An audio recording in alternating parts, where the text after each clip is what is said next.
So I wanted to spruce this little area up, and this video is showing you how I did that.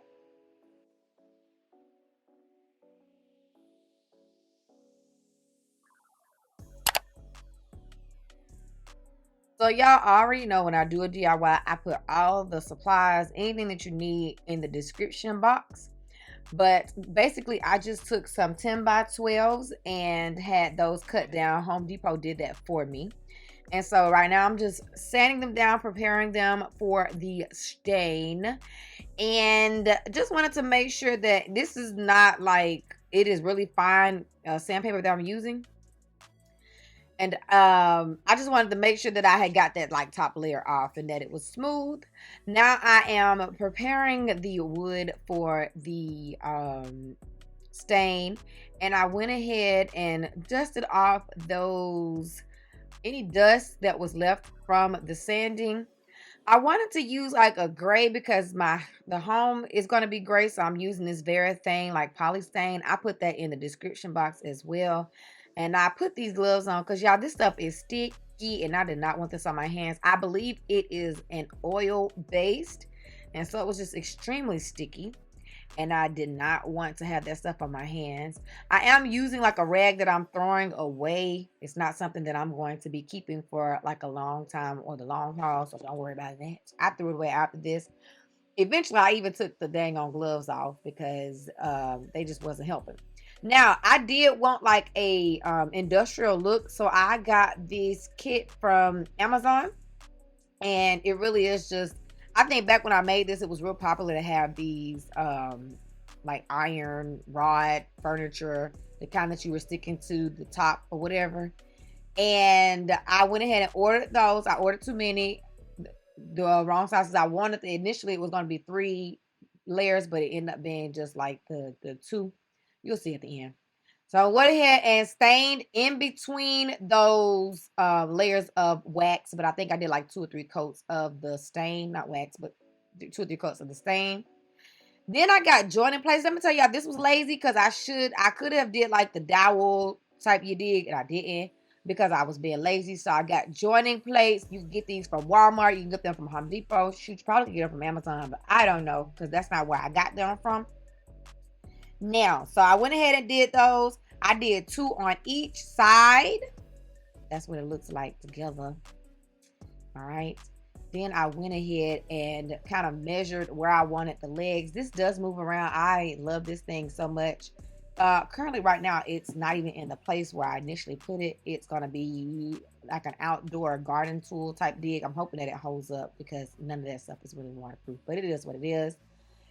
Anyway, went ahead and put some casters on there, and I believe the casters came from, I'm not gonna lie to y'all, they could very well have been a something I'm reusing from around my house. That's probably it. So they probably came from like Amazon, or they probably could also have come from this $5 place I used to go to back home. I don't know, but anyway, measuring to make sure that everything looks good. I am a stickler about measuring. It drives me nuts because I'm not a stickler for anything else in my life.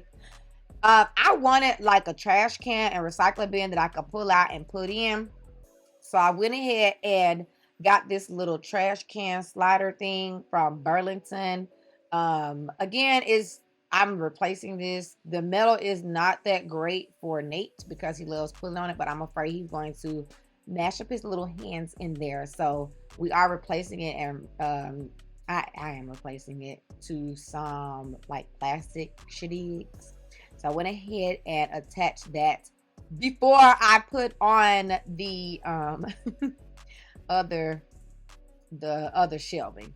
So again, you screw in those metal pieces. This part was really easy. This is really simple to put together. It's not that serious. I wanted 2 of those trash can bins, but I just got one. I'm glad I just got one because I'm changing it all now. So I wanted to make sure nothing was moving. I did not do pilot holes, but I would suggest doing pilot holes when you are doing this. Just makes it easier. Make your life easy, sis. Don't be like me. But go ahead and put those together. It's really simple. I use long screws just to make sure that it won't tip over or come out. It's really cute, and I really love this thing. Yeah, I'm not even playing with y'all. Oh, my house was such a mess back in the day. This was during COVID, y'all. This is right when COVID like hit off and I was doing all my what you call it. So this video is like super old, but I still use this today. If you want to see, you can always be in my stories. I'll show you. You can comment below and I'll make that wish come true for you.